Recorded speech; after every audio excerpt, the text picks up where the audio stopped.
Hey, good evening, everybody. Do we have our participants on the phone system? We have Keith, yep. We have Keith, okay. I think that's all we're gonna have. I'm here. All right, I think that's all we're gonna have, so. Good evening, everybody. For the record, Thursday, November 15th, 2018, time for the regular meeting of the Wenatchee City, actually it's a special meeting of the Wenatchee City Council. So I've called the meeting to order. The first would be a pledge to our flag. Councilmember Bailey, would you lead us? I will. Thank you. I pledge allegiance to the flag of the United States of America and to the republic for which it stands, one nation, under God, indivisible, with liberty and justice for all. Thank you, Councilmember Bailey. My pleasure. And for the record, we have 5 council members with us today. That will become important later on. We have council members Kulas and Esparza are gone, and Councilmember Huffaker is with us via the phone. So, first item on tonight's agenda is our consent items, which includes the approval of this evening's agenda, the vouchers, and the minutes from the previous meeting. Your Honor, I'd make a motion that we approve this evening's agenda, vouchers, and minutes from previous meetings. Second. Motion by Councilmember Bailey, second by Councilmember Markart to approve this evening's consent items, including the agenda, vouchers, and the minutes. Any discussion? Hearing none. All those in favor say aye. Aye. Aye. Opposed? Motion carries. Next item on our agenda this evening is citizen comment. This would be, when we allow any member of the audience to come up and address the council on something that's not on this evening's agenda. We'd ask your name and address for the record, and we'd give you about 3 minutes. So, any takers from the audience today that wish to address the council? Yes, sir. Come on up.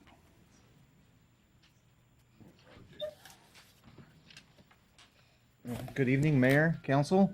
RJ Lott, Community Development Director, City of Entiat, PO Box 228, Entiat, Washington 99228. I wanted to give a thanks to Mr. Erickson, the Parks Director. As you may know or may not know, the City of Entiat's in the middle of designing and later constructing our first city-owned and operated park.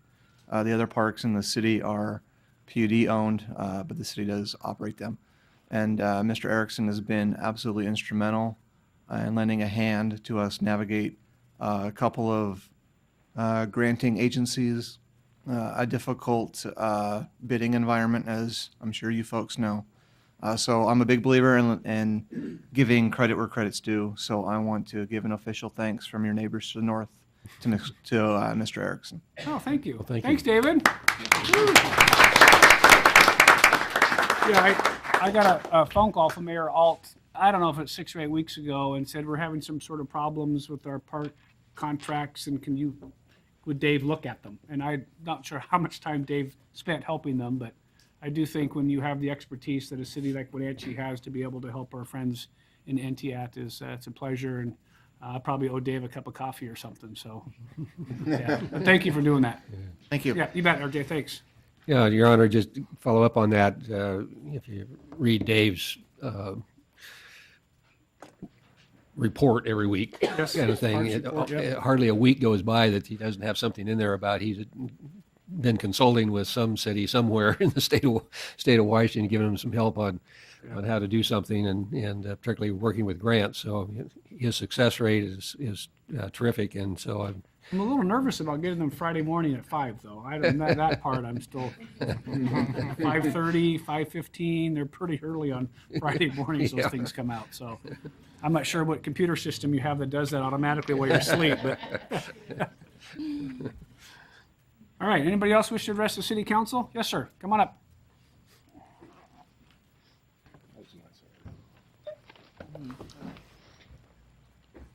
Mr. Mayor and Council, my name is Don Whitman. I live at 1819 Jefferson Street in Wenatchee. I'm bringing up a problem with the Airbnb in Wenatchee. On August the 19th, 2018, I took some pictures with my cell phone. All of these pictures were of vehicles were parked at 1821 Jefferson Street next door to me in the city of Wenatchee. The house is owned by Kyle and Kelsey Eberth. The most vehicles parked there at one time totaled 8. One of the vehicles was a 29-foot travel trailer. This trailer had at least one slide out, making it wider than 8 feet, and it parked on the street. It was also a camper mounted in the bed of a 1-ton pickup. Both the vehicles had extension cords coming from the garage powering them. A party was held in the trailer one evening with the door open and was noisy. 2 of the vehicles parked in the driveway, the rest on the street. This problem started last year. I noticed a vehicle or vehicles would arrive at Kelsey and Kyle's home just after they left and would usually stay 1 or 2 nights. After they left, Kyle and Kelsey and family would return.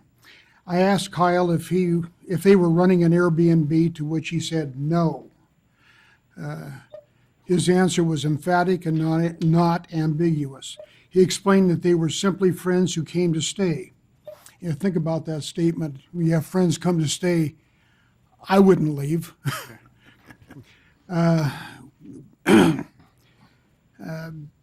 A neighbor came to say that the Eberts were advertising the home for rent on an Airbnb site on the internet. When confronted with this information, Kyle finally admitted that they were, in fact, running an Airbnb. Later last summer, Kyle said that they had some friends and they knew were staying to attend a wedding in Omi Gardens. A similar number of cars from this last incident parked along the street, and when they arrived, 2 young males began playing catch in the street with a football. These are 2 young adult males. This was definitely a party. I saw them hauling in half gallons of liquor, and for the entire weekend, we did not have peace nor quiet nor privacy. They simply took over the neighborhood. My wife Connie and I told Kyle that we had to talk. Kyle and Kelsey came over to our house and we discussed the problem. Kyle said he understood our concerns and it will never happen again. Kelsey then said, "What do you want us to do? If you want us to quit Airbnb, then we will." I told her that I know things may be a little tight right now since they now have 2 young children, and she left her teaching job to take care of them. So let's wait and see if we have any more problems. Things kind of quieted down for a time. Kyle said he would notify the neighbors, and we took a wait-and-see position. I had been continually chasing balls and other items thrown over the fence. Our backyards join each other. I did not want to become part of his Airbnb service. When I told Kyle and I termed it the weekend from hell, this is the one on August the 19th of this year, I tried to show Kyle some of the pictures that I took with my cell phone. We have them up on the screen, by the way, Don. Okay. A lot of these pictures I took for identification of vehicles. Something from my training, I guess. Anyway, I tried to show him the pictures that I had taken. At one, he looked at one and declined to view the remainder. I reminded him about the incident last year that I had it. This was the straw that broke the camel's back. He didn't say anything except, I hear you, over and over again. He then said he would discuss it with Kelsey. That was in August, and now we're halfway through November, and still no resolution. I find it kind of interesting that Kyle would tell the neighbors when they have renters, with the exception of that 3rd week in August. Being kind of a, So obviously, we have a code, and in the residential areas, daily rentals aren't allowed. And so I don't know whether our code enforcement people have been out there or not. And so I talked to John or Yeah. Lance. John Okay. and told him about the situation, what I had seen, showed him the pictures. And he said he would get back to him. Okay. Kyle wasn't home at the time. Right. So the issue for the city is obviously these things are they're illegal, and either we enforce our code, which is to go out there and enforce our code, and you know how that sort of works. Yes. Or we change our code to allow them with some sort of licensing But at this point, what we'll do is we'll put our code enforcement people, we'll make sure we get contact with Mr. Eberth. I think we should probably send them a letter, make sure that they get it registered mail or something indicating that folks were here talking about it, invite them to come in. And then we have to sort of pursue this as a city, because it's not necessarily just your issue, it's a citywide issue. And it's also not just me, because I live next door to him. Right. People living across the street. We had an estate sale going on up the street. People had a hard time getting by that Yeah. 29-foot travel trailer with a slide out. Well, then there was the car with the boat, and then the other cars with the wet bike, so you had quite a crew there. Yeah, I mean, they were all Yeah. there most of the time. Once in a while, a couple of cars would leave, and then they'd come back, and Right. it was Okay. just So let us do a little work on it, and we'll get back to you in the next 2 or 3 weeks. That work? perfect. All right. Thanks, Thank you Don. very much. Appreciate you being here. Thanks. Anybody else wish to address the council on something that's not on today's agenda?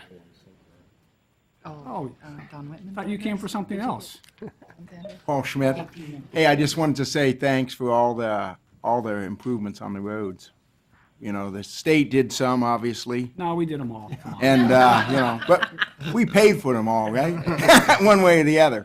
So it's really nice, to have all that done. Good. And, I'm a little mixed on some of the traffic circles still, so we'll see. We have a lot of people that are mixed on traffic circles. So, but I think as people figure them out, maybe there'll be improvements. Yeah. So, but it'll be good. So, thank you. Paul, Thanks, Paul. anybody else wish to address the council on something that's not on today's agenda? See no other takers. We have a couple of presentations. The first from Laurel Turner regarding Women's Resource Center. Laurel, come on up. I don't know if you have any other folks that are coming with you, but and some of you probably got something in your council packets from Laurel, or maybe back there, or emailed. Probably was emailed. Got an email. Okay.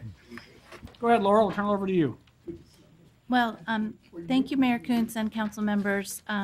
Thank you for allowing me to describe our potential opportunity to you tonight. A private developer met with us in late October and wishes to purchase a particular 48-room motel in Wenatchee and gift it to the Women's Resource Center. This gift will do many positive things for us and those we serve. The gift would more than double our transitional housing capacity from 38 to 86 units. The rooms at the motel are larger, each with its own bathroom, and are more appropriate for households with children, who are our priority population at this time. We have plans to begin long overdue upgrades to the Bruce facility, so the motel could be used to house displaced residents during that work. We will be able to leverage the equity in the motel to make upgrades to that property, and we are working with an adaptive reuse expert. And our vision for the motel is to build a new entrance of attractive wood or concrete with a security gate and attach new and very professional signage.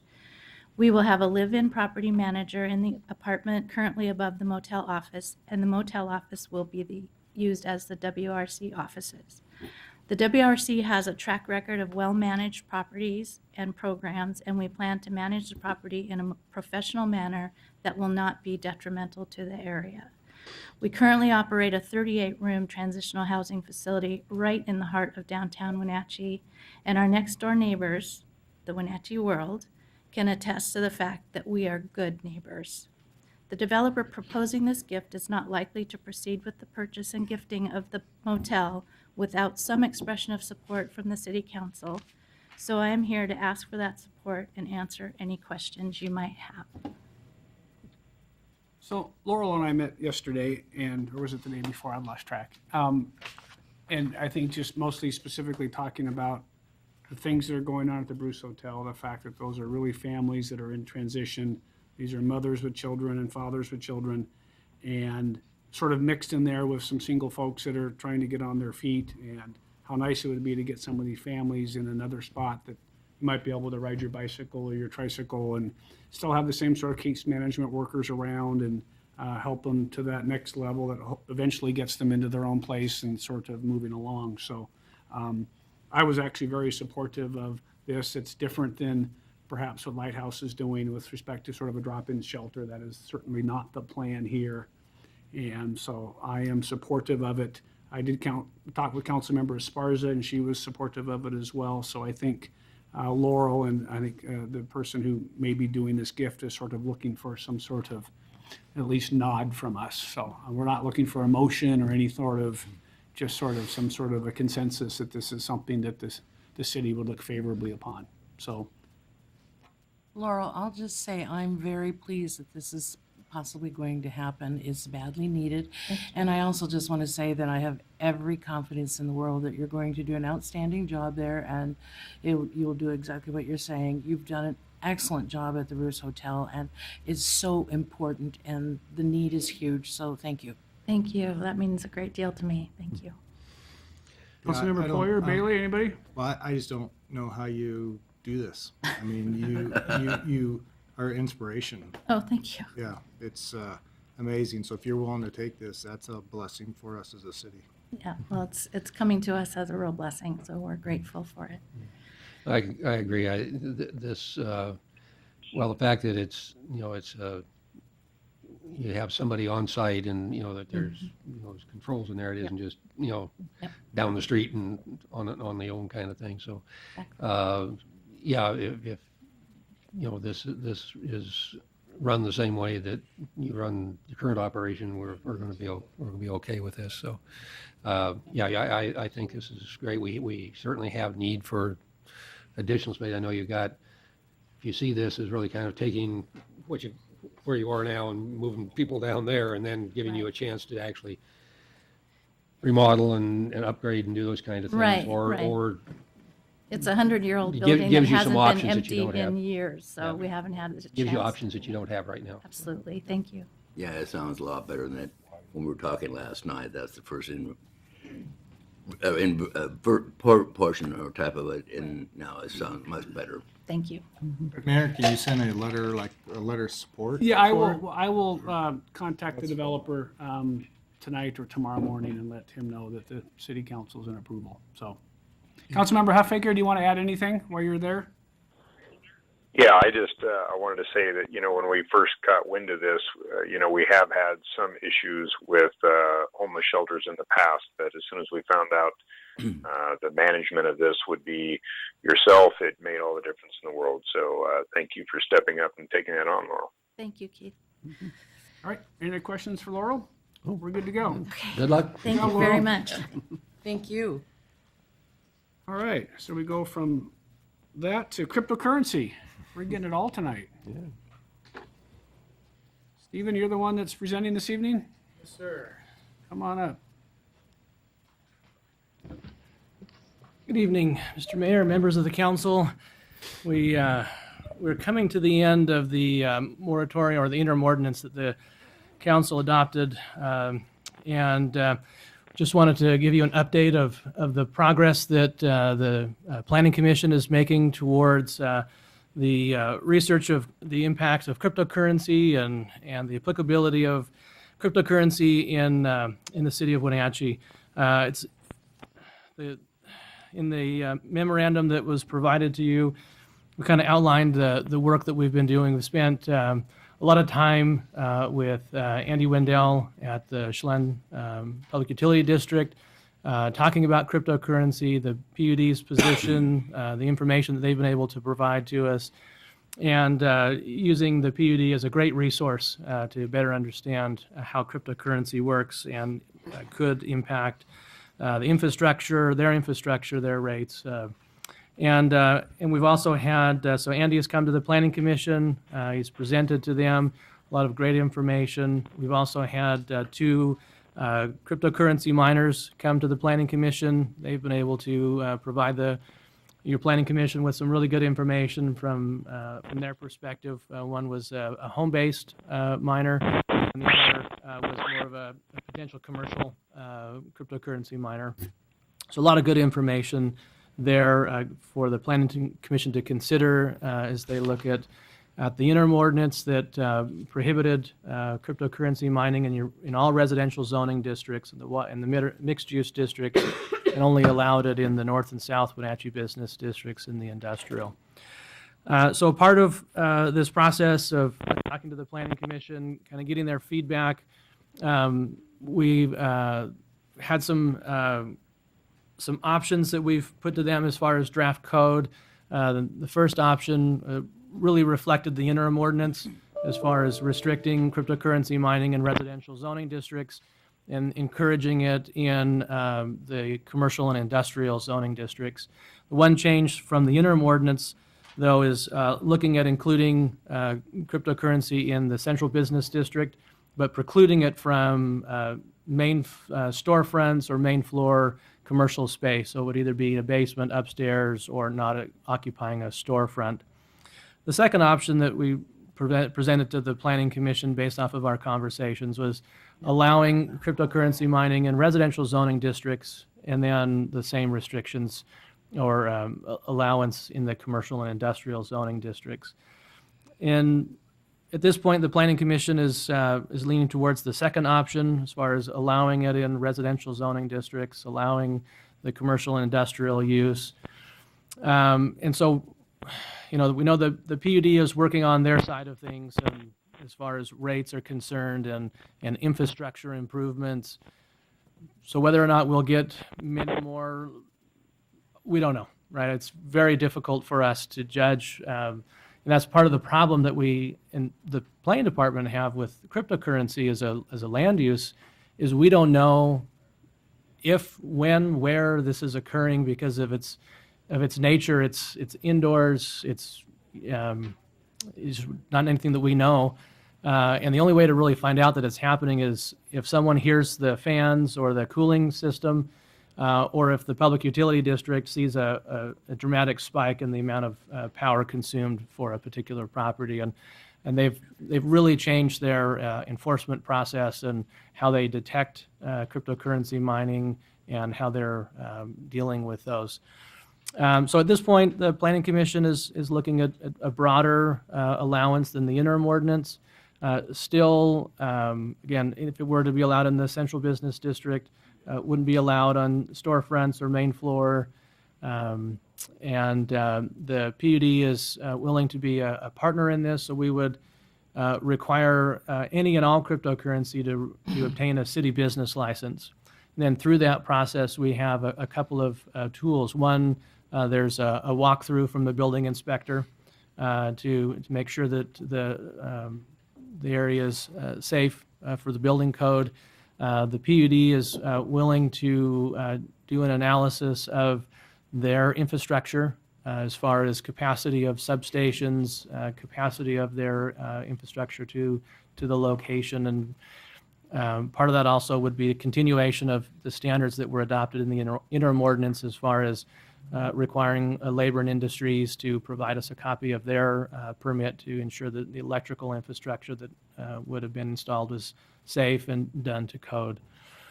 It's interesting, as we've been going through this, I just kind of looked through the Wenatchee world over the last month or so, and there have been some very interesting articles. You may have seen today or yesterday, cryptocurrency temporarily banned in East Wenatchee residential zones. October 30th, Chelan County City of Chelan bans cryptocurrency mining. October 19th, Ephrata okays year-long ban on cryptocurrency mining.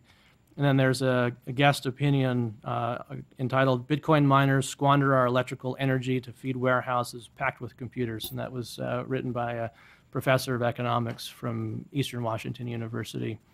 So a lot of things happening in our community regarding cryptocurrency mining, and the Planning Commission they're looking very closely at these issues, and I just wanted to give you so the one-year moratorium lapses first part of next year, so we'll have something definitive from the Planning Commission, obviously, Yes. prior to that, and public notice and all that sort of. Yep. So on the second page of the agenda report is our timeline.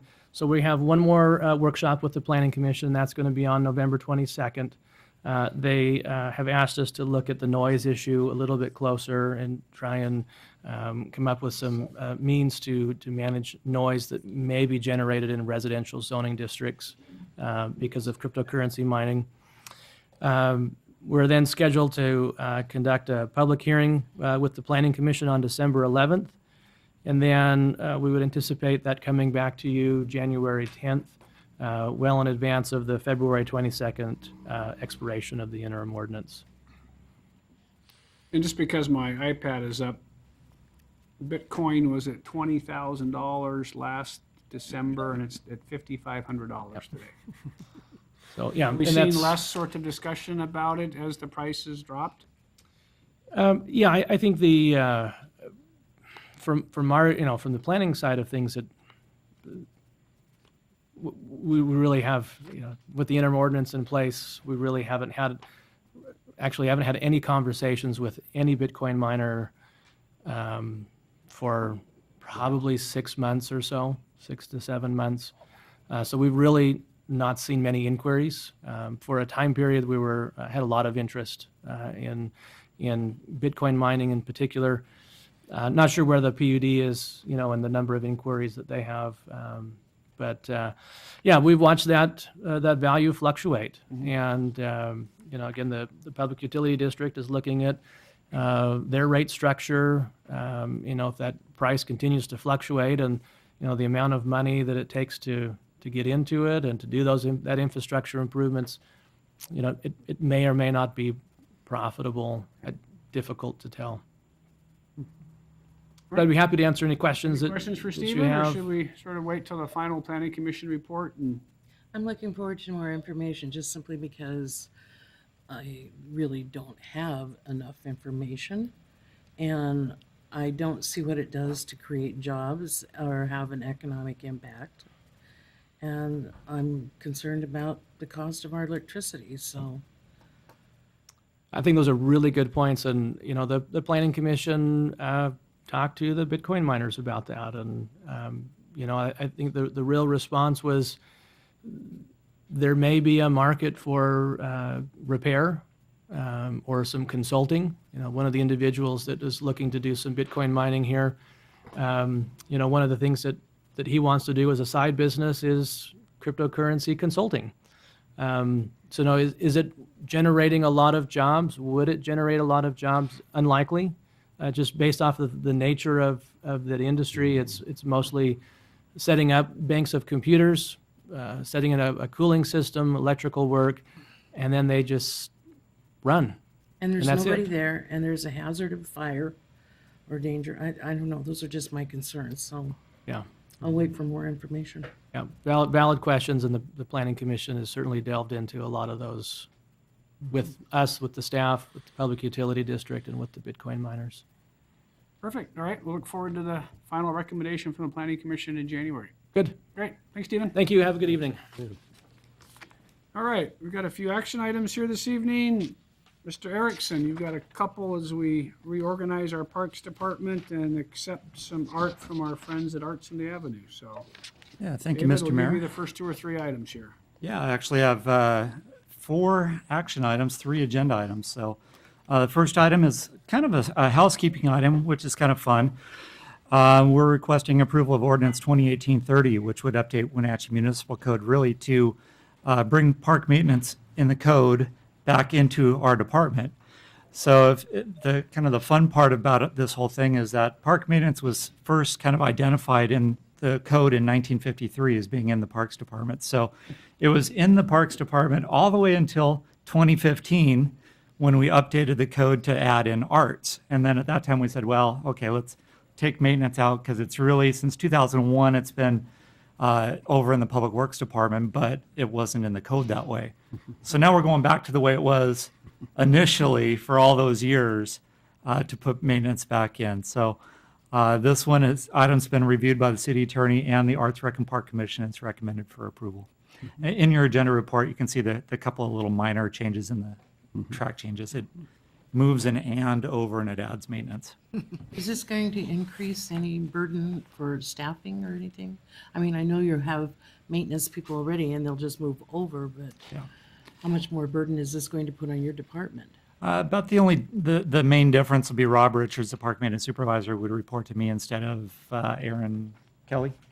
Yeah. Is that who Rob Yeah, reports so to? Is the Public our Works, facility folks are really busy, as you might know, so Aaron was sort of over the top of all of that, and I think in sort of reorganizing and trying to make sure workloads, Dave agreed to take on parks maintenance, and then ultimately, as we get down a little bit further, that comes with the cemetery as well.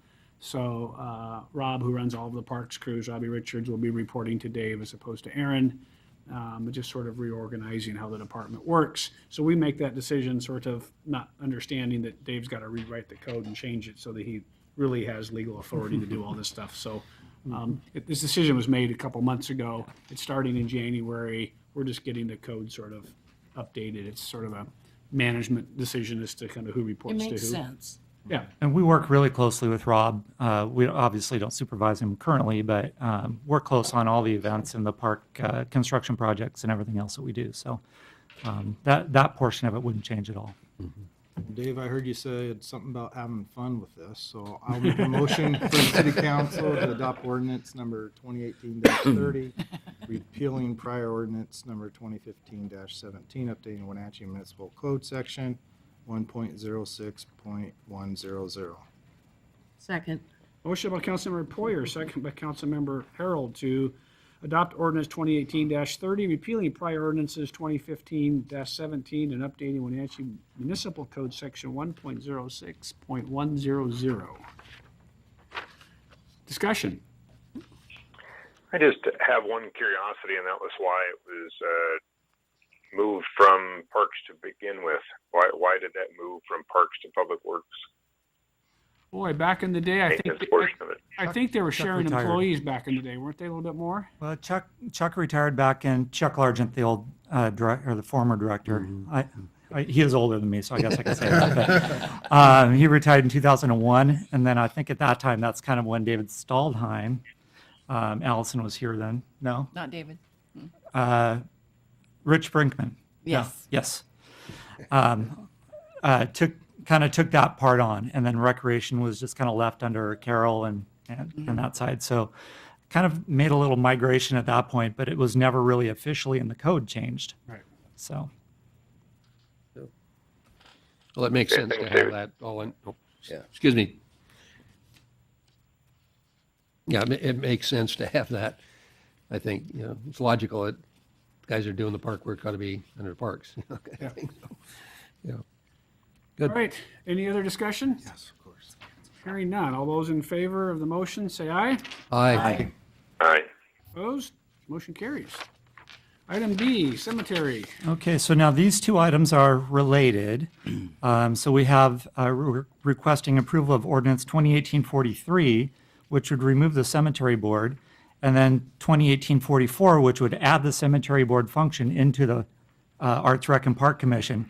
Similar to what we just did with maintenance, cemetery back in 1987 was in the department, and then for some reason it bumped out. 2004, the cemetery board was formed, and two people have been appointed to that board since it was formed that we can find record of, and that was in 2010. And the board itself has met pretty infrequently and not at all over the last year and a half from what we can see. So what we would like to do is to combine that function into the Arts Rec and Park Commission to allow the opportunity for regular routine reports on the cemetery, as well as increasing some efficiency for staffing. So that way then we can administer the one commission. On a kind of a related note, at your next meeting, we're going to have some appointments to the Arts Rec and Park Commission coming forward. To prepare for that, we contacted all of those people, well, it was 3 people, who had previously applied for the cemetery board to find out if they were interested in kind of this broader focus.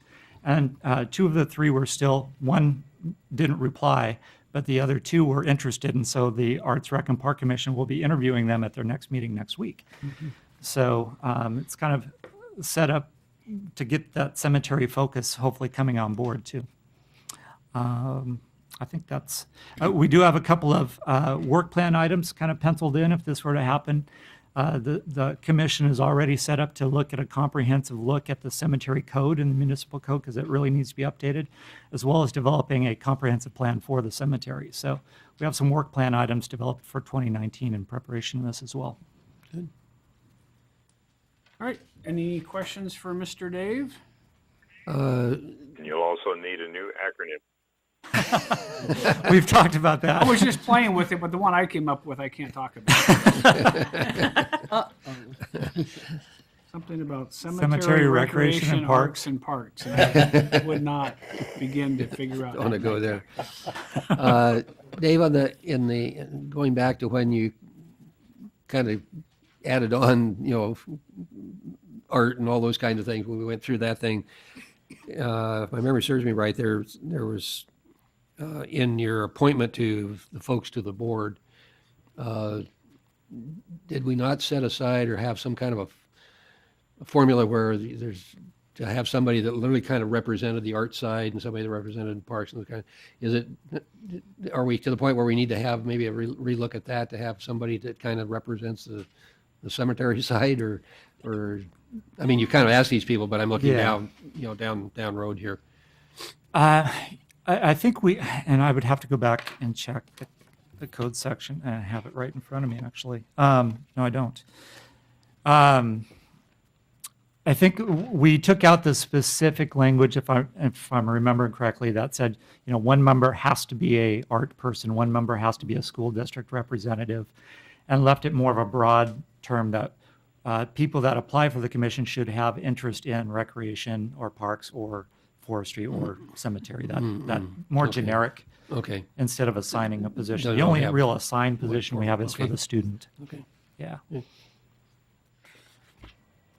All right, any other questions for Dave? If not, we've got two separate motions. We should probably deal with them each separately. Really? Yeah. Well, Your Honor, I'd make a motion that the City Council adopt ordinance number 2018-43, repealing ordinance number 2004-14 pertaining to the Community Cemetery Board. Second. Motion by Councilmember Bailey, second by Councilmember Markart, to adopt ordinance 2018-43, repealing ordinance 2004-14 pertaining to the Community Cemetery Board. Discussion? Hearing none. All those in favor say aye. Aye. Aye. Opposed? Motion carries. And the next item would be ordinance 2018-44. Your Honor, I move for City Council to adopt ordinance number 2018-44, amending prior ordinances 2015-24 relating to Chapter 1.48 Arts, Recreation, and Parks Commission, Wenatchee City Code. Second.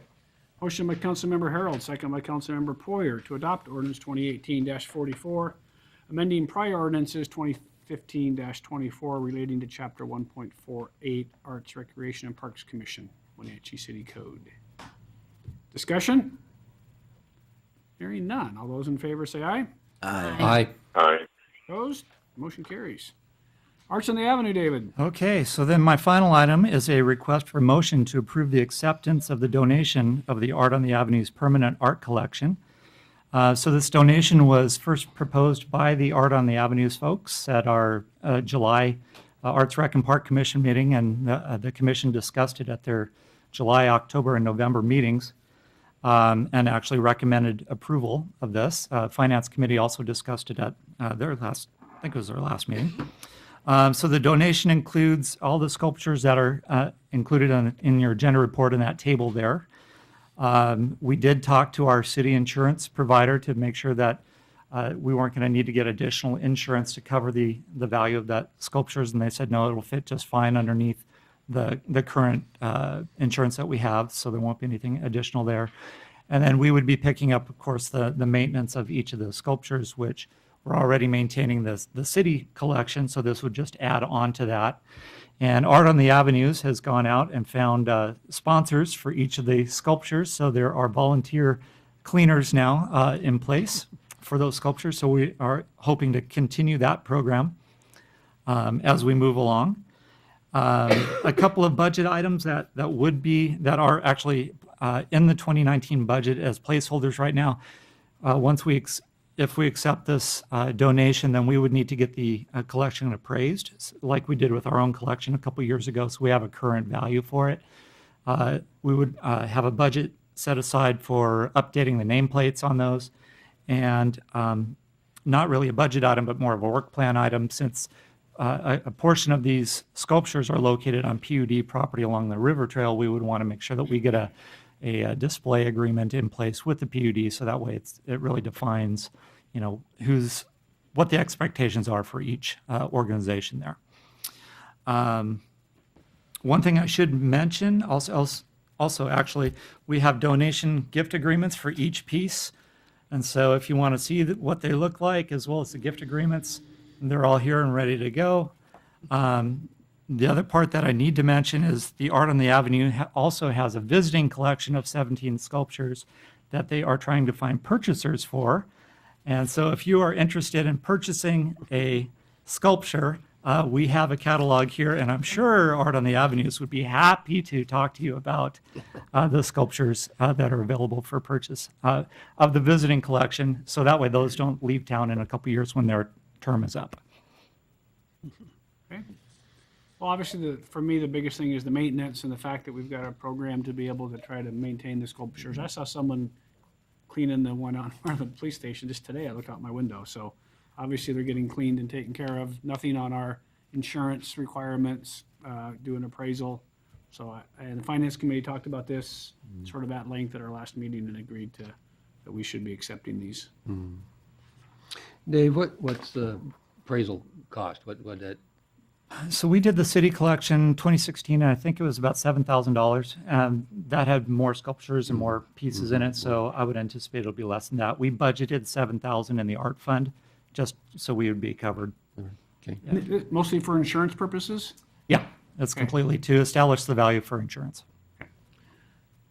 And the second thing is, and I don't, when I'm looking at the list here, but I guess that my question is, like the PUD, where it's not on our property, do we, I don't know, is there a problem there? I know, like, what is the sculpture down there in front of the Confluence Health there at the clinic? Is that the one am I thinking of at 820 North Chelan Avenue?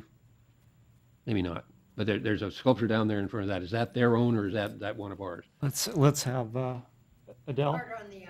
There you go. That belongs to our, okay.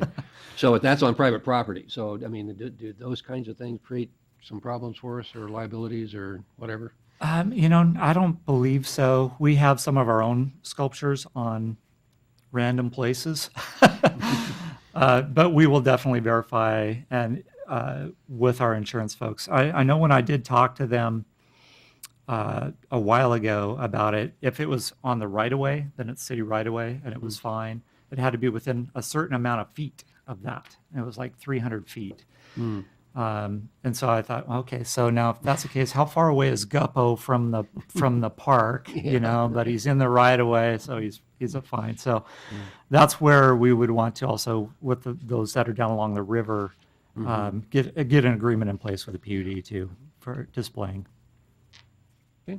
And I will add, because I hear this regularly from folks that visit our city when I'm giving little welcomes to the Wenatchee, about not only how wonderful our downtown is, but how wonderful the art sculptures are in our downtown. So Adele, thank you, and for those who all have participated in making that happen. It's pretty remarkable, the art pieces that we have and how it does affect our community in very positive ways. So No, they're great, and I guess I'm assuming at this point that the Art on the Avenues program is ending at this point, or is there? They can actually speak better on that, but let me give it a shot.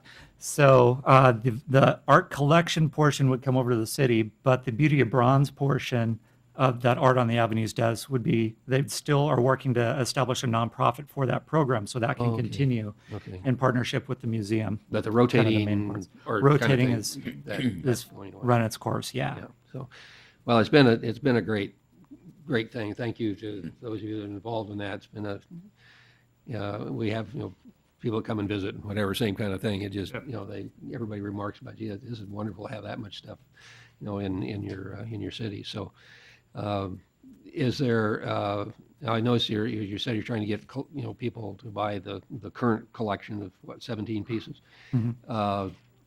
Whereas in the past, you've kind of those, whatever kind of collection you had at a given point in time, then you would select one or two or three, a year kind of thing to buy. So we're kind of buying the whole thing, rather than having, making judgment on which ones to keep and which ones not to keep. Is that? No. So we're accepting the permanent collection for donation, and then the visiting collection at the end of the display period, then those would go back to the artist. Oh, I see. Okay. Yeah. So we would be if we don't purchase or if if someone doesn't purchase those, Yeah, okay. then there'd be the empty pedestals. Yeah. And then the ones that you can purchase, and then can the person donate it back to the city? Do you think that would be acceptable? Yeah, absolutely. We've had some donated before in our current Okay. collection. Mhm. Great. Good. All right, I would then entertain a motion if we had one. I'll make a motion for the city council to approve acceptance of the donation of the permanent art collection from the Art of the Avenues. Second. Motion by Councilmember Poyer, second by Councilmember Bailey to approve acceptance of the donation of the permanent art collection from Arts on the Avenue. Discussion? Hearing none. All those in favor say aye. Aye. Aye. Opposed? Motion carries. Thanks, David. All right, thank you.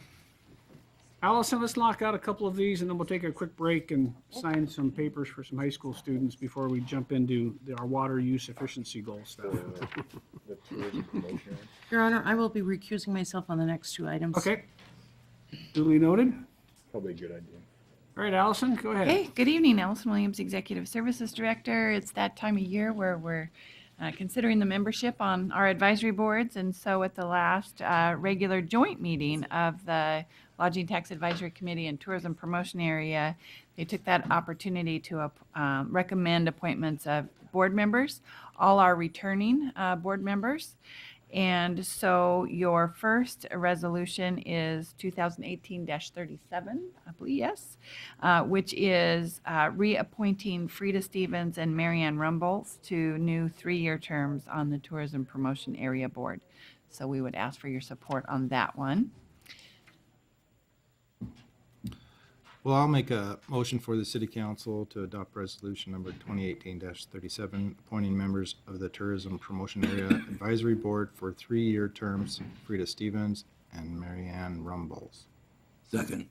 Motion by Councilmember Poyer, second by Councilmember Markart to adopt Resolution 2018-37, appointing Frida Stevens and Marianne Rumbolz to the Tourism Promotion Area Advisory Board for 3-year terms.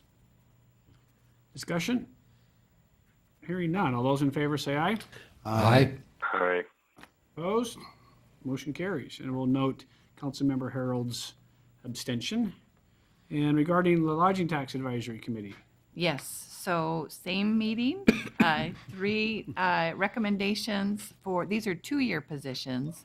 So Rhett Humphrey, Ron Warren, and Mark Miller. And so resolution 2018-38 would reappoint those members and designate their positions. As you know, the Lodging Tax Advisory Committee has specific state statute that requires generators and potential recipients. And so we need to designate those positions on the board. So we would ask for your approval of that resolution as well. Yeah, I'd like to make a motion that we adopt resolution number 2018-38, appointing members to the Lodging Tax Advisory Committee for 2-year terms, Rhett Humphrey, Ron Warren, and Mark Miller. Second. motion by Councilmember Markart, second by Councilmember Bailey to adopt Resolution 2018-38, appointing Rhett Humphrey, Ron Warren, and Mark Miller to the Lodging Tax Advisory Committee for 2-year terms. Discussion? Hearing none. All those in favor say aye. Aye. Aye. Opposed? Motion carries, 1 abstention. All right, let's take a 5-minute break and we'll sign some papers for the kids and we'll let Jessica jump into stormwater and water use efficiency stuff.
we figured. Let's get back at it again.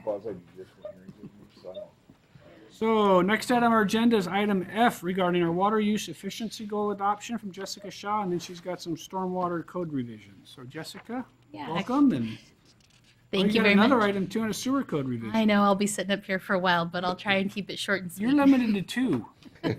Who gave you permission to put 3 items on? Well, you haven't seen me in a while, so Okay. you gotta give me 3 this time. But We missed you. thank you. Well, good evening, everybody. So first up, we have our water use efficiency goal adoption, and this is Resolution 1840. And it's been a while, well, not too long since you've seen these. We adopted goals last in 2016, and this is part of our operating permit for our water utility. And so we've had these goals around for a while, and I just want to say thank you to Anna. She was awesome with the public outreach. She's not here tonight, but she was Not feeling well, fantastic. yeah. This was some of our best outreach effort that we've ever had, and Good. even though we, as you see, we got 15 responses, that doesn't sound like a lot, but you know what? That's huge. A lot of times we had 0 or 1. So, yeah, she really got us out there, and we had a great time at Pybus Market. So we really tried to get as much feedback as possible, gave people some options of different goals they could adopt.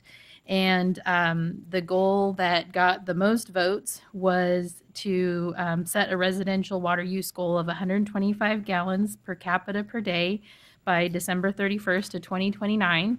That sounds like a long ways out. And so under some new regulation changes with Department of Health, we can now set 10-year goals rather than the 6-year goals, and that coincides with our water comprehensive plan adoption too. So this is kind of in preparation. As you guys heard a couple months ago, we're getting that water comp plan wrapped up, and so it'll be adopted shortly. And so these goals get wrapped into that.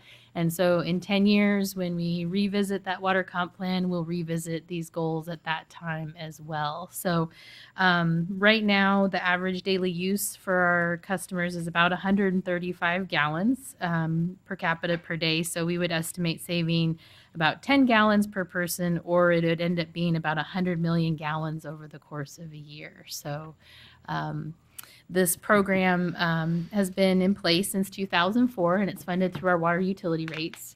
So we just keep working on this and trying new education outreach strategies to encourage people to conserve water. And we have seen a consistent decrease in water use. So, part of that is, of course, low water use appliances are more common now. And as people replace old dishwashers and washing machines, that helps us out. But we also hope people are also being more efficient with their water use. Well, by the looks of some of your figures here, we need to plug some holes, and that'd go a long ways to meeting the goal here. Yeah, so the numbers, I mean, just kind of staggering. I mean, when 20% of our water is going We don't know where. going someplace besides being used is. I know we did not too long after I came on the council, we did a major revamp on the Okanagan Reservoir up there, and I guess we slowed it down some, but apparently the other reservoirs and so forth. Is this, Rob? Is this or Jessica? Is this within? I mean, is this is this scary kind of or standard? good, or- yeah. Everybody's system leaks 20%. Yeah, no, very good question. So Department of Health, if you get over 20%, then they start worrying about you. So they're not worried about us. But we're approaching that level, and we have been working on some leak detection efforts to kind of slow some of those leaks down. We have found some fire lines that now we require backflow prevention that has metering on it so that we can help detect those leaks sooner. Some of those things have been fixed over the years. And we've also had some leak detection companies out, which is kind of a fun thing to watch. They listen in the road to try and hear Gurgle, leaks. gurgle. Gurgle, gurgle, yes. So we have been working on trying to address that. We know we have some places where we have valves that are leaking. So this is part of that financial package with the new rates that'll come into effect January 1st that'll help fix some of these valves and things that we know are leaking out there. So so it's it sounds scary. It sounds like a lot of water, but compared to other water systems in the state, we're we're doing fine. You know, we do have some room to improve. And so, you know, as part of this resolution, there's both a customer goal and a goal for the city. And the goal for the city, of course, is set by the state that they want us to be at 10%. So the other thing to keep in mind is there is some error in, you know, every meter. We're reading thousands of meters to come up with these numbers. And so there's some compounding of error that I think Department of Health recognizes that, you know, we have old meters and new meters, and there's all these little percent errors that can sometimes add into showing that you have a percent loss. So bigger water systems, we're right on track, but we do have some things we could work on. So Yeah, and we're down to 14%. yeah, we're And- getting there. And if you think about the water that we essence buy from ourselves through regional, and you take 14% of all of it and you multiply it by what it is, we may be paying an extra $50,000 a year to regional for water that's getting leaked. And we'll spend many hundreds of thousands of dollars fixing the leaks, right? So, not that, you try to fix them if you can find them, but this is one of these ones where we're gonna spend way more fixing the leaks than it really costs us to provide water from regional, because it is so cheap to buy water from regional. That is us, the PUD, and East Wenatchee Water District. So again, we need to find them, we need to work on them, right? Yep. We need to try to get this number down. We're doing that. So Yeah. Yep. So that, you think that the fixes that's been going on in the last few years, that's brought that correct. from 19 to? Yes. And we've also been actively replacing meters. So a lot of our water meters in the last couple of years have reached the 15-year life cycle. And so our water crew, and again, that's part of this package, this financial package for the water comprehensive plan that will be adopted next year, is replacing more of those meters. And the more meters that we have that are brand new in the ground, the higher level of accuracy that we're getting. So you will see fluctuations in that distribution system leakage just because of the age of your metering equipment. So, And do we yes. meter the fire hydrants? We do not meter the, well, very good question. We meter some of the fire hydrants. Okay. So if a contractor wants to use a fire hydrant for a construction project, or even our own crews are using water, then that is So metered. when and you have a accounted for. Broadview fire, we have, that's, We make our best guess based on how much or water the was fire of used. Philippines. Yes. So you're sort of putting those in the system and say, we think we used Yep, they're X getting amount of accounted gallons. for. Okay. Yep, they are. So, and we do make estimates with the fire department too about training exercises, and what you see in that percentage is just stuff that, okay, we've accounted for everything we know and every meter that we have out there, and this is what's left. So, Now, the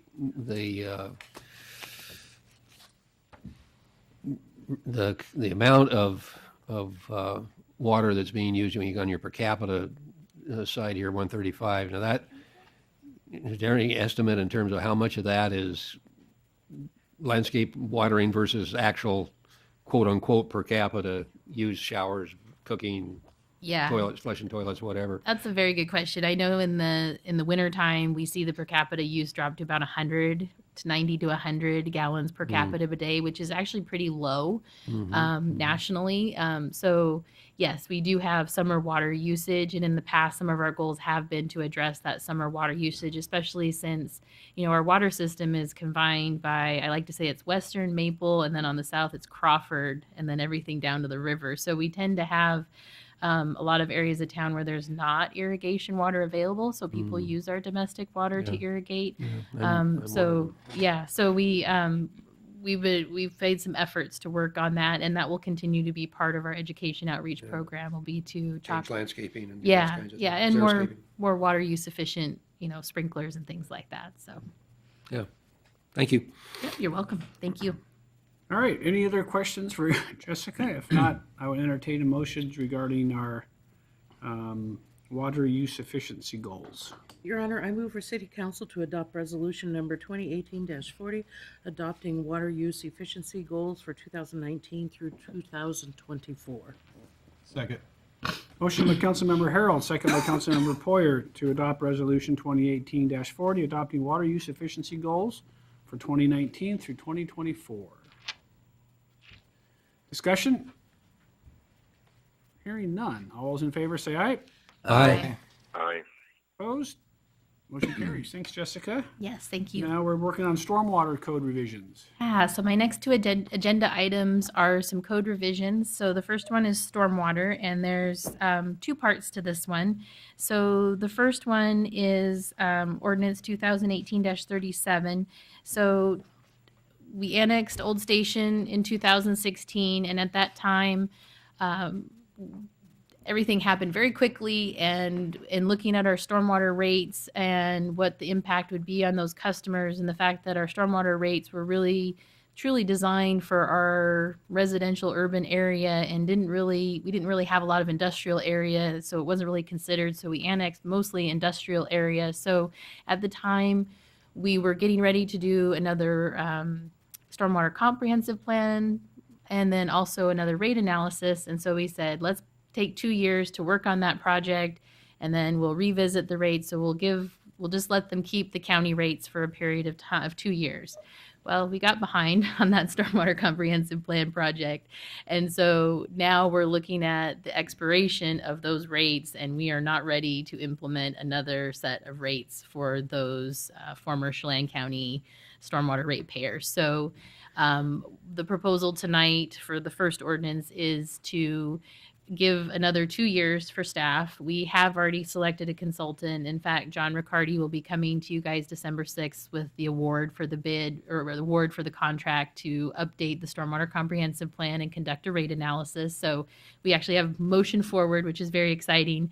And so we do anticipate actually that this project will be about a year. So with the consultant on board next month, we'll be looking at late next year, early 2020 to have the rate analysis done. And what I'm proposing tonight is that we would extend, I'm sorry, not 2020, but 2019, we would be wrapping this up with rates early in 2020.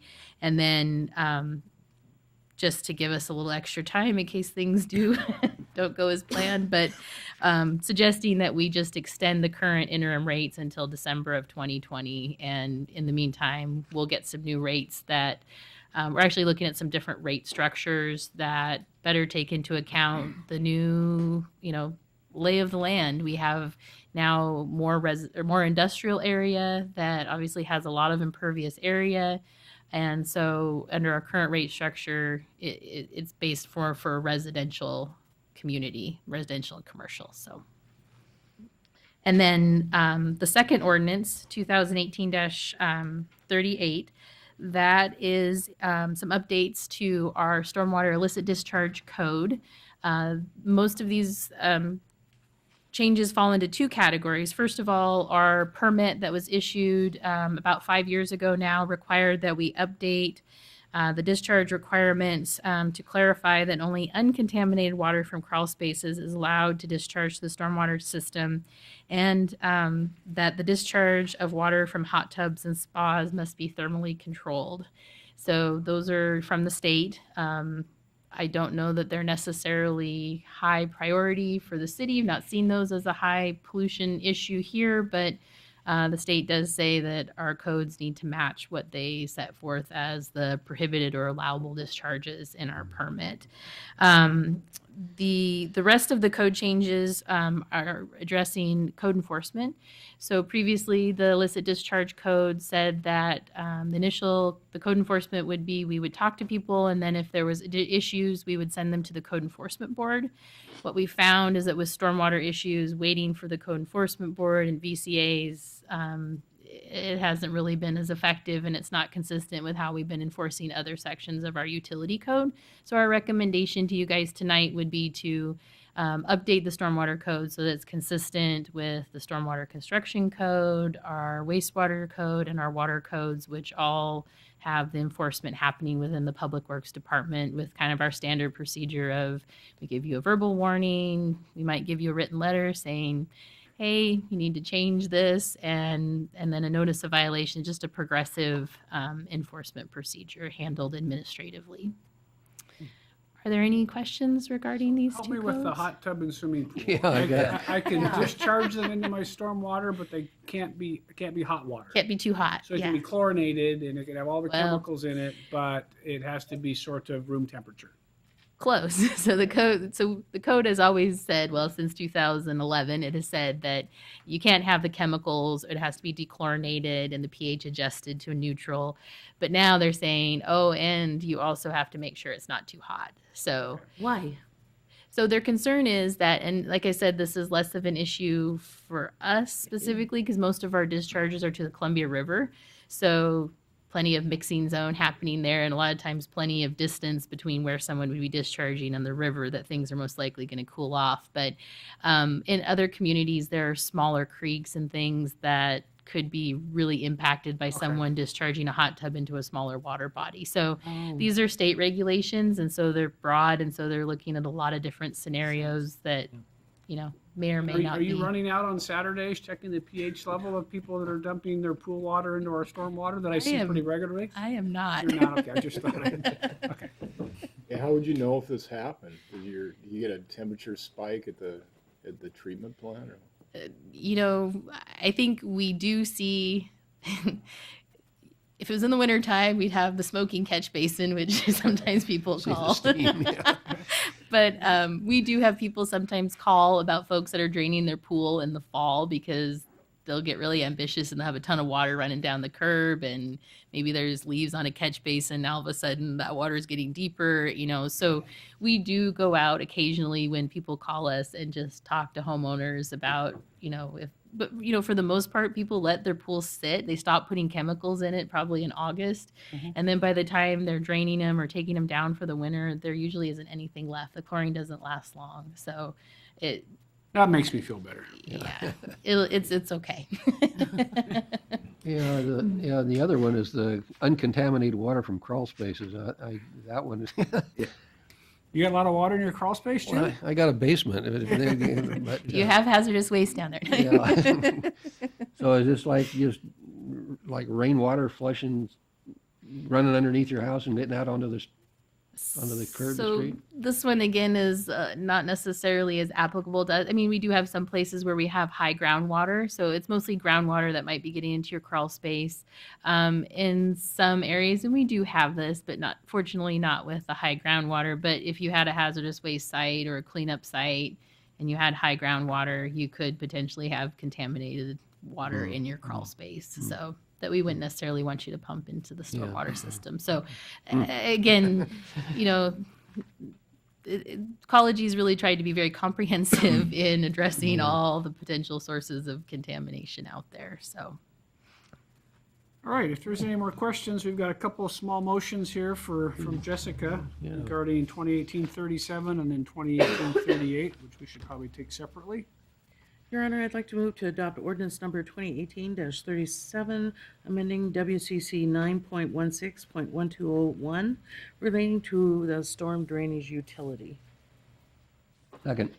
Motion by Councilmember Harold, second by Councilmember Bailey to adopt ordinance 2018-37, amending WCC 9.16.120 subparagraph 1 relating to the storm drainage utility.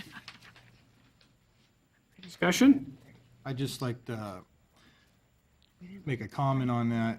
I'm glad, at first when I was reading this, I was worried, like, okay, now we're losing money, but maybe not losing money, but we don't know. But it would have been more embarrassing to put something out there that we don't know what is accurate or what's fair. So I'm glad we're doing this, waiting on this one. And I think, you know, when we annexed Old Station, all of those property owners paid utility taxes that they didn't have to pay before, and they paid property taxes that were slightly more increased. So they all had an additional fee, and we sort of felt like it was piling on to say, oh, and by the way, your stormwater fees are going up. Yeah. So we sort of said, just keep the same county rates, and they're paying them into our system. They are woefully inadequate, but we got to go through a study and figure out what is adequate and how we're going to handle it. And we really don't have a lot of industrial, so we got to figure out how you charge industrial customers versus the residential. So there's some sort of philosophical things, and then we'd rather just get it right. So we're sort of punting along until at some point. And we have some stormwater issues in Old Station that we do have to deal with, and we just haven't quite haven't risen to the level yet. So I agree with you. It's sort of the right thing to do until we figure it out. Yeah. And thank you very much for the time. We appreciate having a little bit extra time. And I'm really excited to dig in next year and look at some of the issues in Old Station and even in our own system, and that get a really good list of projects going so that we can start working on that. And All right, so all those in favor of the motion, say aye. Aye. Opposed? Aye. Motion carries. And Your Honor, I'd make a motion for the City Council to adopt ordinance number 2018-38, amending Chapter 4.10 Wenatchee City Code relating to the stormwater illicit discharge detection and elimination. Second. Motion by Councilmember Bailey, second by Councilmember Markart to adopt ordinance 2018-38, amending Chapter 4.10 of the Wenatchee City Code relating to the stormwater illicit discharge detection and elimination. Discussion? Hearing none. All those in favor say aye. Aye. Aye. Opposed? Motion carries. And regarding our little stub of the sewer toe here, for lack of a better word, Jessica? all right, thank you. And I'd also like to thank Steve Smith for his help on all these ordinances, so resolutions. I kept him busy, so thank you, Steve. He says he's not coming back in December, so. Yeah, good thing we got this done now, right? It's fine. Go ahead. Go on vacation. So for the sewer code revisions, as we get ready to offer sewer service in the Sunny Slope area, which is very exciting, our contractors are working furiously, even Saturdays. So we're getting close. So staff took a look at, getting ready. We have about almost 100 properties that will have sewer available when this project is done. So we looked at the interlocal agreement that was adopted in 2005. This was adopted about the time the city took over the sewer system in Old Station. And in this interlocal agreement with the county, it includes specific requirements that the city not pursue annexation or require annexation for sewer service, and that we offer the county residents the city sewer rate. So right now in city code, we have an outside city sewer rate of 150% of the rates. And so under this interlocal agreement, they would be paying the city rates. And that was the case in Old Station during the time between when the interlocal agreement was signed and the annexation occurred. They were paying inside city rates. And so through the annexation, they continued to pay those inside city rates. So one concern that staff had was that the interlocal agreement wasn't necessarily consistent with our code with regards to annexation and the outside city rates. So we took a look at where we could amend our code so that we could honor the requirements of the interlocal agreement and be consistent with our city code. So the changes tonight pretty much add the opportunity for us to have an agreement with the county that would allow us to not require annexation and charge the inside city rates for those customers. So, Your Honor, just one point of clarification. I think I had the updated packet that Tammy sent out. Right. But the packet version, at least that I have, all I have is the original document, the original interlocal.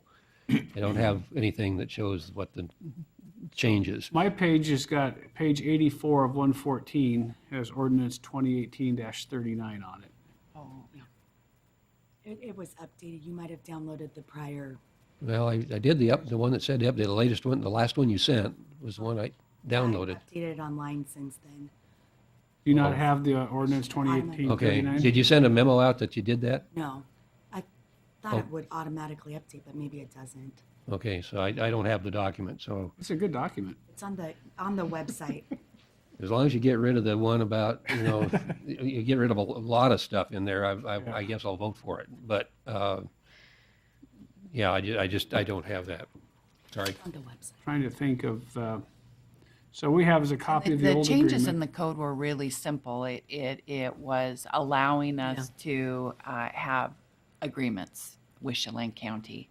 And so the wording changes were not significant in the code. It just is acknowledging that we have the ability from time to time to have agreements with Chelan County for the provision of sewer service. Okay. Yeah, so this old So info, that, so you're changing the code. You're not changing the interlocal? no, we can't No, because no, it's no, still, yeah. it's still No, binding. that's what I wished we could Yeah, I wish get we rid could of, throw it up but- and get rid of it. Yeah, yeah. Jesus. Right. And we also have that sewer franchise agreement where we Well, yeah, and I saw that reaffirmed the, because there was language in that interlocal about franchise and we got into that whole mess, so. This is I would say this is a little bit like David Erickson saying that he's gonna put in the code that he's in charge of the cemetery now, right? Okay. This is a little bit like, we have an agreement with the county, but we don't really say anywhere that we can have agreements with the county. So we're gonna put in our code that it's okay for us to have separate agreements with the county.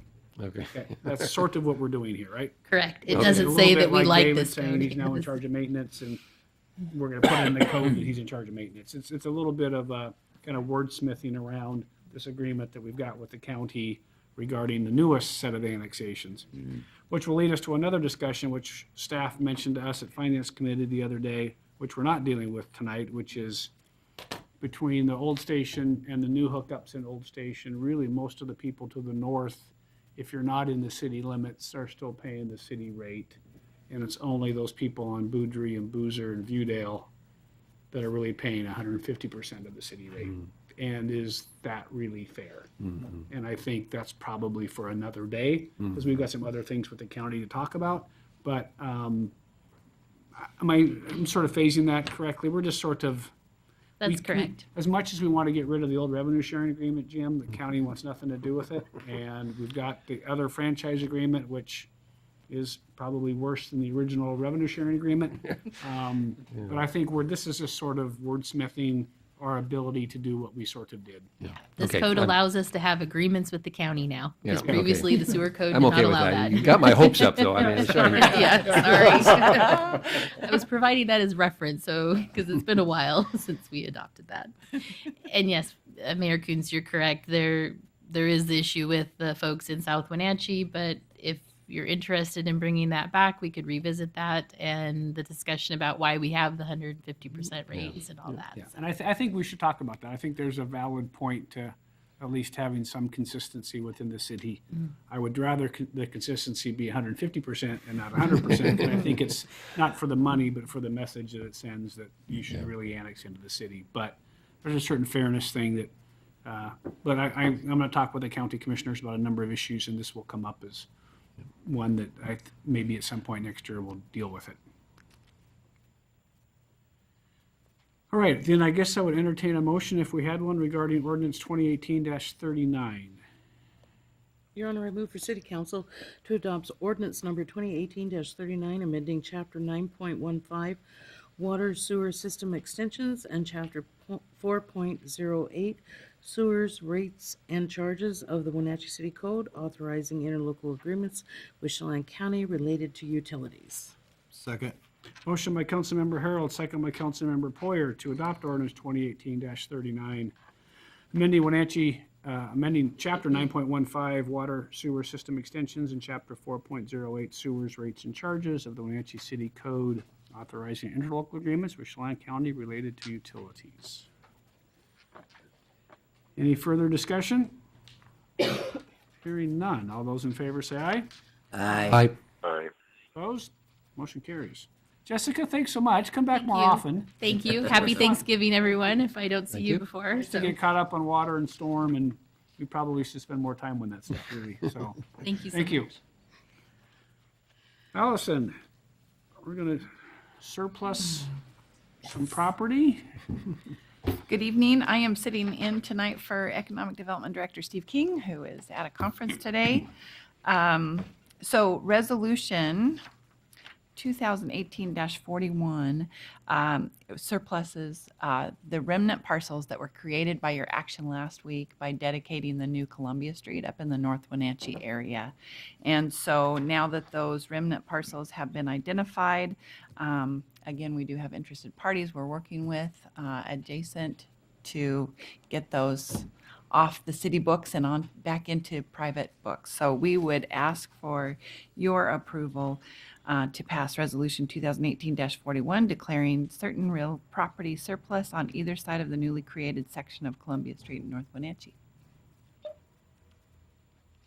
And this is all stuff we've chatted about at different various times in terms of Obviously, we're surplusing all of the property. The divisions haven't been quite done yet, but it allows us the ability to get those put together and sold. And just because we've declared them surplus, we still have to come back to you if there's going to be a purchase and sale agreement and any closing. So this is just the process of declaring the property surplus. Ellison, just a, I guess, curiosity question more than anything else, but you're showing these parcels as basically parcel, can't read this plain, R4 and R3 blocks there. We're looking at this in terms of properties along Wenatchee Avenue. They're being able to purchase that back, basically extend their property lines back behind there. Is there any, do we have any formal agreements with those property owners to do that? I guess I'm wondering why the parcel lines don't go all the way through there. Could somebody come in and offer us a price for the whole block there and Yes. do it? I would say they could, but for the most part, we can sell to anybody we want to sell. Mm-hmm. And we have the rights to sell to the owners of the property if we so desire. One of the things, if you look at that map very closely, there's still this private road that's in the middle over there that really doesn't let Freeman's property connect to parcel R4 Okay, or any of okay. the I other forgot ones. about So that. we got to Yeah, go through a yeah. process of vacating the private road. Right. Okay. Okay. And we got to do that with all of the owners of the property, including the city. So hopefully we get the vacation of the private road and then we can connect the dots. And then I think it's the plan to issue, to offer it to those folks that are adjacent property owners. Right. Yeah, okay. But we still have to go through this process. Yeah. They are all aware and. Yeah. Yeah. Right. I guess I was just thinking, somebody makes us offer, we can't refuse, we'd sell the whole. And as it's a possible, chunk. and it's, again, they're surplus to our needs. And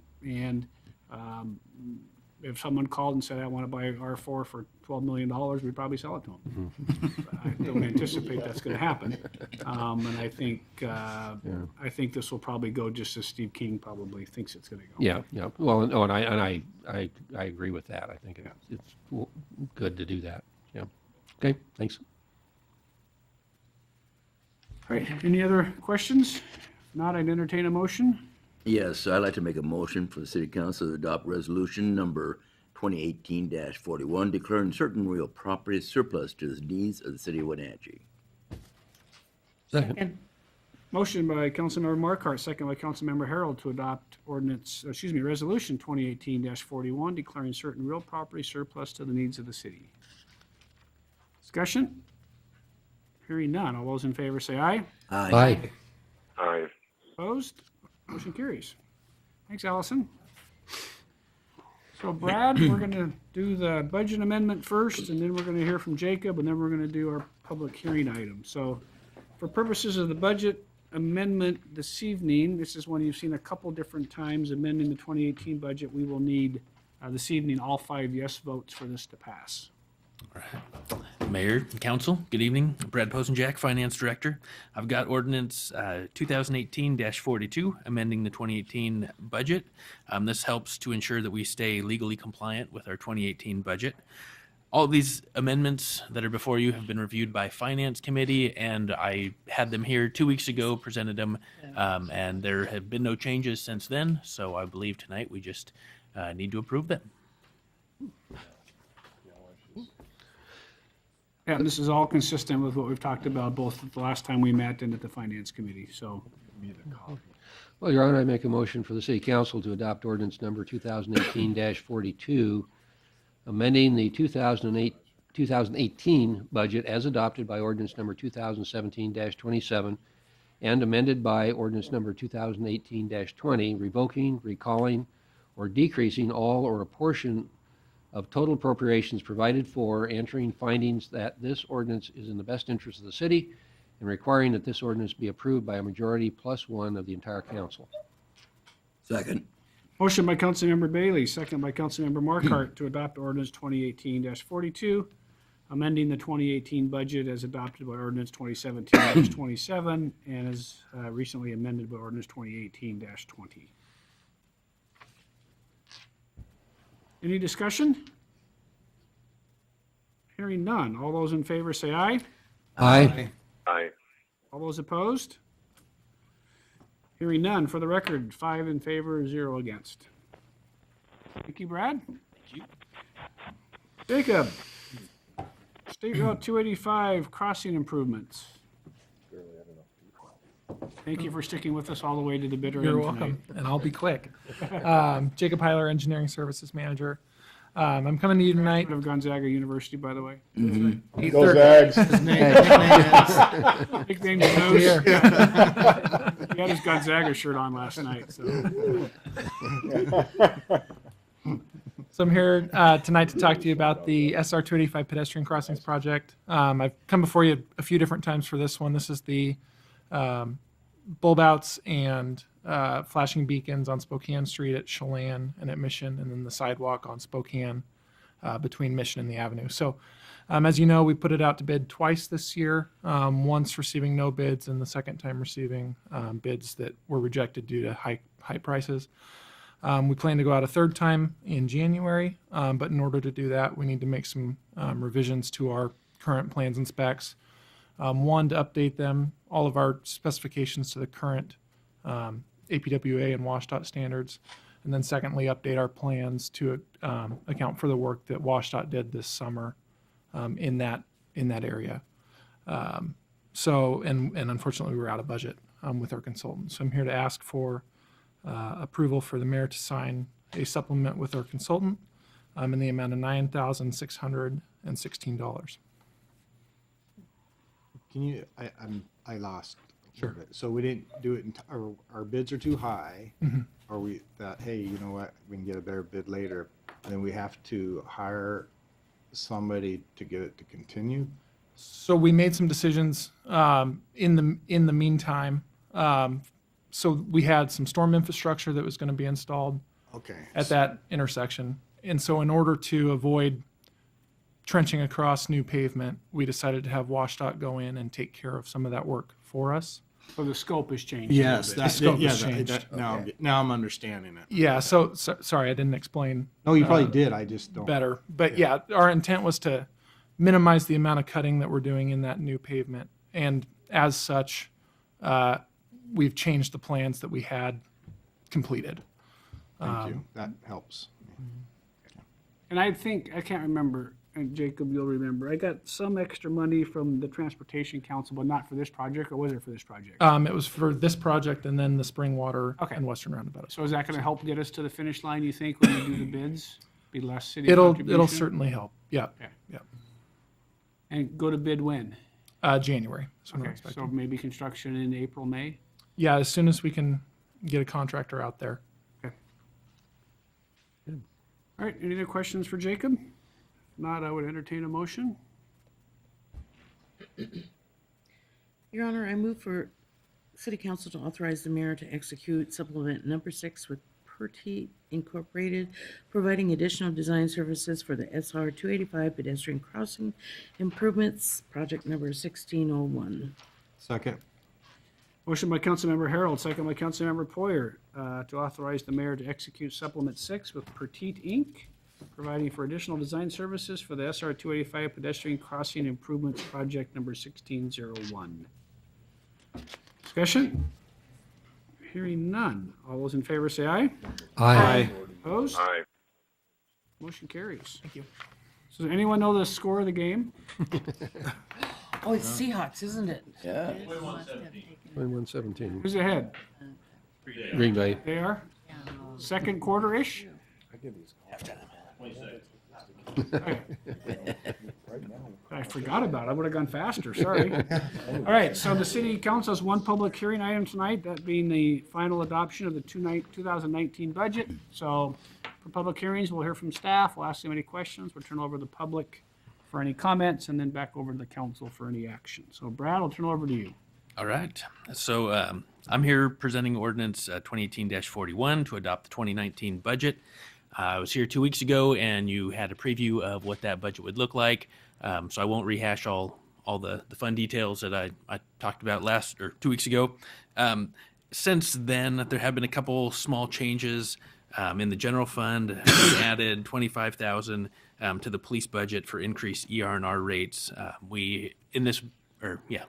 It's part of this budget, actually no, part of 18's budget, we allowed the police to purchase 3 new vehicles for their fleet. And so there were some ER&R costs that also had to be added to their 2019 budget to be able to pay for replacement of those. We also added a $75,000 commitment for a 5th Street master plan project in the general fund. Then we had some things outside the general fund. In arterial streets, we adjusted some project costs for the McKittrick Signal project. It was a reduction of $220,000. And then in a small adjustment for $4,000 in the capital project related to Spokane sidewalks and the Transportation Benefit District Fund. And then we also had to update our bond debt service costs for 2019. And so there were several changes in the utility funds for those. But that was about it. And so what I do have, and I apologize for not getting this to you earlier, I had the finishing touches being put on it this afternoon. So I've got currently it's in draft format until you adopt the budget, then this will be the final budget Oh, document. is this the book? So, yeah. Okay. Thank you. Thank you, sir. This has got all the descriptions and all the stuff in it. Oh, excellent. Thank you. Thank you. Thanks, Brad.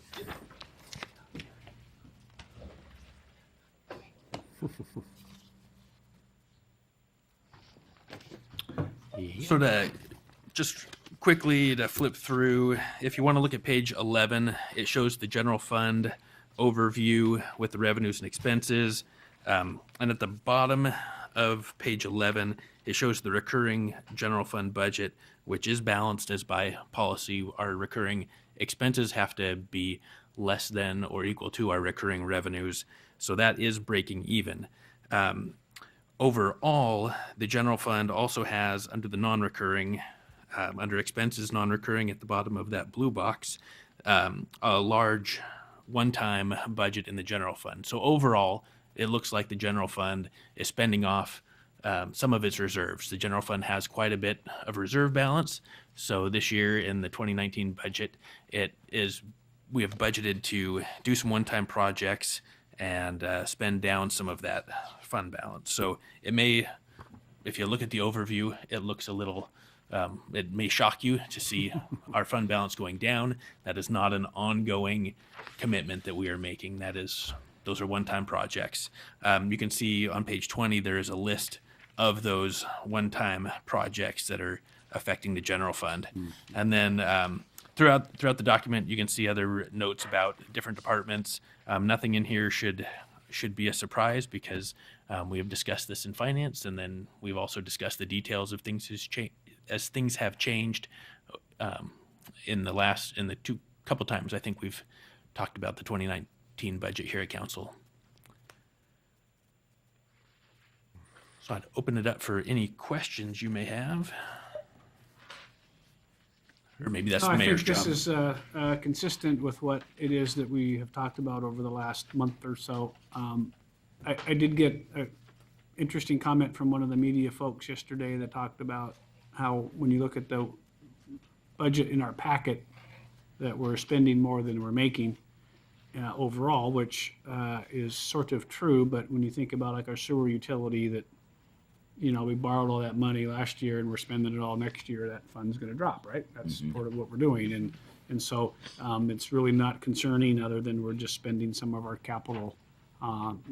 If you look at even the federal building project that we've got this money in here to borrow, but we're also not going to spend all of it. So there's just, it's ins and outs. And I think overall, I think we're in a really good financial position for another year. We got to watch the economy and see if things slow down. I read in the newspaper where we have the lowest unemployment in the state. A what? One of the lowest unemployment in the state, and one of the lowest in the country is at 3% or something. And so obviously that keeps things going and money's sort of churning.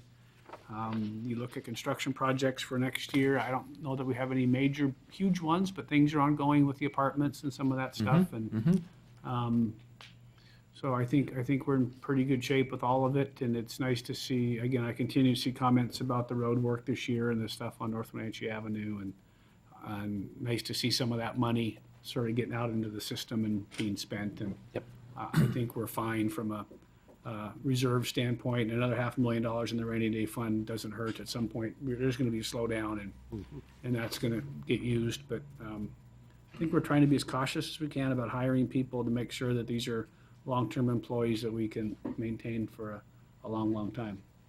I look at like the position of Anna that we had, a year and a half ago or 2 years ago. It's like, oh boy, that's a luxury. Well, it's not a luxury. I mean, we need her and her bilingual abilities and the things that she did to help Jessica with it's just like, I don't know how we managed without some of them. So I think for the most part, I think we're doing really good of sort of plugging away and kind of retooling the city for what it is now, which is a really busy, happening place. And there's just a lot going on. And then also that one report, number 22 on increasing on jobs. Yes, yep. There's just sort of a lot of good things happening. Brad, I tried to find it real quick and I can't, but is it just, at the end of the day, our reserve is what percent? It is, I believe it's still going to be around 35%. Okay. Because, And that doesn't include the rainy day fund. Yeah, right. I mean, not minus including that. So still, And what are we required by law to keep it at? It's not that high. We aren't, we're required by our policy, we're required to have 15%.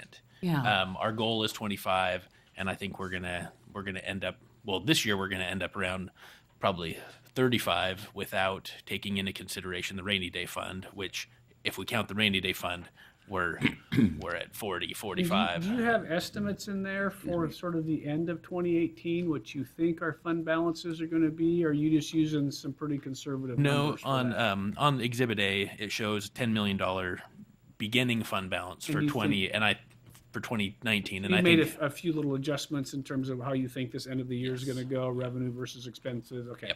Yeah, I think we're going to actually grow this year from, I think we started at 9.3 million, and I'm guessing we're going to end around 10, even though we still granted a bunch of one-time requests throughout this year, thinking that we were going to spend off some of our fund balance. We're probably going to actually end up growing it, and so I won't be surprised if next year, where we still have, but we're budgeting a lot of big one-time items out of the general fund, and we show in our budget that we're going to go from 10 million down to 7 million in our general fund reserve. I would actually expect that it won't go down that much. I'm going to guess that it will end somewhere around 8.5 million rather than going from 10 to 7. It's just the nature. 10 is going to be 10.3, right? Yep. And It's then the nature all of the a budget. sudden, we're not going to spend all of those one-time monies, and Yep. we're going to be sort of Yep. No, that looks good. way better than the 7% there was 7 years ago. Years ago, yeah. All right, any other questions? If not, I will then turn it over to any member of the audience that would just wish to address the council on this public hearing item. Your Honor, I have a letter I'd like to read into the record. Yes.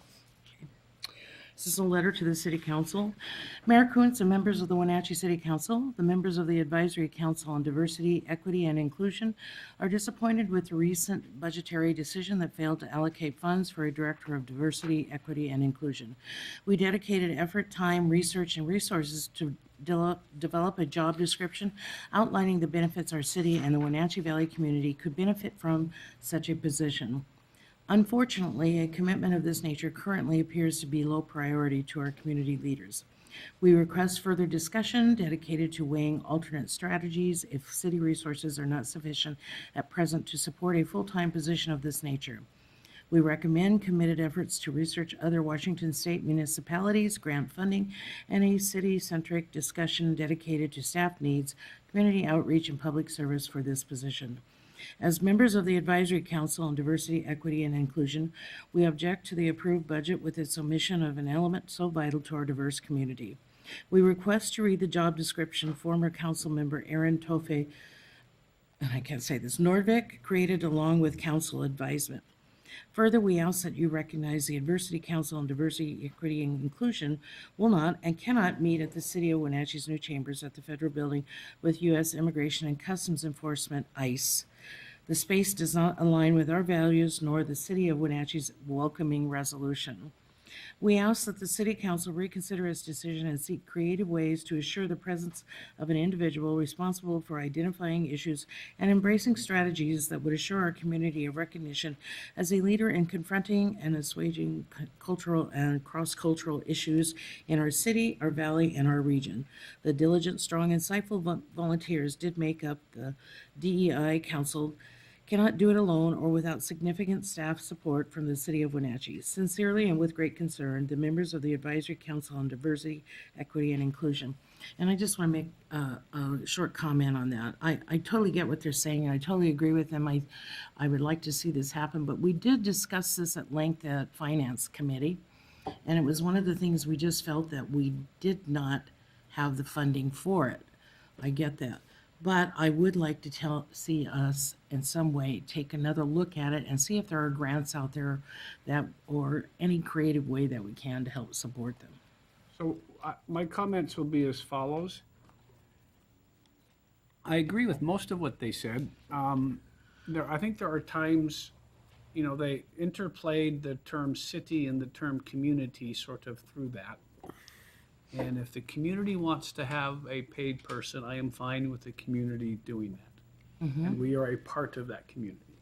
I am not inclined to have the city pay for it, but if the city of East Wenatchee wants to help pay, and Chelan County and Douglas County, and we all believe that that person is important to our region, and they sort of said that in their meeting. I am fine with sharing that. We have been the leader in diversity for our region for 12 years. Yes, we have. Chelan County doesn't have a diversity person working for them, neither does Douglas County or the city of East Wenatchee. We have the committee that does the work. We spend staff time and money making sure that they're supported, okay? So I am, again, looking at grants and other things, but my view of the world is they need to go to East Wenatchee and the other players and say, will you help pay for this? Do you believe it's important? And I think we will pay for our share of whatever that would be. So that being said, I do struggle with them saying that they won't meet in a building because ICE is in the basement of it when we don't own the basement of the building, and they're more than willing to have a lease with anybody that's there. I disagree with that pretty much wholeheartedly, but I'm not going to spend time on what I disagree with them on. I will meet with the diversity folks and I will say we are in for our share with East Wenatchee and the other governmental entities. I think that's a great solution. I am fine with that. People look to the city to fix everything, right? And this is one that this has got to be regional. And if there's a regional issue with them, then we need to get East Wenatchee and others involved to help. Well, and it's my understanding that it is a regional committee, so. Yeah, it's a regional committee with city staff support and no other city staff supporting it in terms of East Wenatchee or the counties at all. So any of the work that's done is done here. Most of the events are done here. So that's and I'll meet with them and talk to them and tell them to get support from other regions, and we're in for our share. I think that's a very positive solution. Yeah. Because they intermingled the city and the region, and to me, it's a regional solution. So I'm in for my share of a regional solution. Okay. Thank you. Yep. Anybody wish to address the council on the public hearing item? If not, I would entertain a motion regarding the 2019 budget. I'd like to make a motion for the city council to adopt ordinance number 2018-41, adopting the final budget for the city of Wenatchee, Washington for the fiscal year ending December 31st, 2019. Second. Motion by Congressman, Councilman Markhart, and second by Councilmember Bailey to adopt ordinance 2018-41, adopting the final budget for the city of Wenatchee, Washington for the fiscal year ending December 31st, 2019. Discussion? Hearing none. All those in favor say aye. Aye. Aye. Opposed? Motion carries. Thanks, Brad. Thanks for all your work on the budget and Thank you. getting us to the finish line. And I'd like to also comment that it's nice to have that done at the end of November kind of thing here, Yeah. halfway through November. thinking back to earlier administrations where we went down to literally the last day of the year before we passed the budget. And budgets are meant to be sort of changed and, they ebb and flow, and it's nice to work with Brad and the department heads and get the first one done, and I'll guarantee you at the February Finance Committee, someone's gonna be asking for something, right? It's just sort of- it's just sort of the way that goes, so. Update from the mayor's office, City Hall, this is gonna be a mess for the next 4 days, so they're starting sort of moving tomorrow, and the moving company shows up on Monday, so you gotta get over the third floor, wander up and see what's going on. It really is looking nice. You saw the new sign out in front and it says Wenatchee City Hall. So this office and all the folks working here and all of our maintenance crews have been pretty much solely focused on trying to get us up into that building. So expect some phone outages, some communication sort of issues, but really excited to sort of get that plugged that. Obviously, a number of meetings, you've been a bunch this week on housing and transportation, and so I think all of those went well. Allison, what do we got going on? We're just all trying to move next week, so I don't think we have a lot of major things. We won't meet again until December 6th. I expect that to be a fairly significant meeting as all the department heads are trying to get their year-end stuff going. We'll probably have some pizzas and take at least one break, if not two, as we crank out a bunch of year-end stuff that's sort of the normal year-end stuff. As Steve Smith said, we need a break. And so. And that will be our last Finance Committee meeting of the year on that day also, and our last Directors meeting of the year will happen on December 6th as well. Yeah, so we're looking forward to there's just a lot going on. You guys know what they all are, and we got some busy, tired staff, and everyone's sick. Tammy's sick, Anna's sick, everyone's got whatever's going around. Jesse, you sick too? Not as bad as her. Not as bad as hers. And we did have the Thanksgiving potluck today, so we did get to have some Thanksgiving, so thanks to all the staff that helped with that. Had my first turkey and dressing and all that good stuff today. Needed a nap when I was done. Allison, anything really important to talk about? Not at this time. Thanks to our council members. It has been busy in our public meetings, and just hats off to our staff. Tuesday night housing meeting, Wednesday night, the North Wenatchee meeting. North Wenatchee meeting was exceptional. 120 people attended the open house. And then this morning's our Valley meeting on housing again. So we know we've packed things in. So we appreciate the support and the hard work of our staff getting those things together. Everyone have a great Thanksgiving, and we look forward to seeing you all in the new City Hall sometime the following week. Yep. I was over there today, and it looks great. Yeah. I like it. Some new cubicles for the utility girls, and it's gonna be nice. So the hardest thing is there's no freight elevator in that place. I don't know how we're getting that stuff upstairs. So I think I'm gonna stay away. I don't know how come they avoided that. I don't know. Back in the 60s, they didn't need one. I don't know. No freight elevator. That's weird. Yeah. Yeah. Like in that building, there so many things are overbuilt. Yeah. Over-engineered and all this kind of stuff. You'd think they'd have an elevator you could put a car in, Yeah. Is the main elevator going to accommodate it? Yeah, and up the stairwell, they got their 2 ways to figure it out. And again, not a lot of there's some of our desks are going, but there's also some new furniture that's already up there. The hardest thing are like the conference tables. This one comes apart. The one back there doesn't. So that's either going to be a chainsaw or it ain't going. So they'll figure it out, right? Did this thing come apart? This thing will come apart and be re-put together in some form. Really? Good. Yeah, on the second floor. Good. But on our meeting in December, we'll be here. Yeah. Oh, it's bigger. It might be cold. I'm not sure we'll have any power. Oh, great. Have candles. Yeah, candles. I'll bring my little portable heater. Yeah. All right. We're adjourned. All right. Thanks, Thank you. everybody.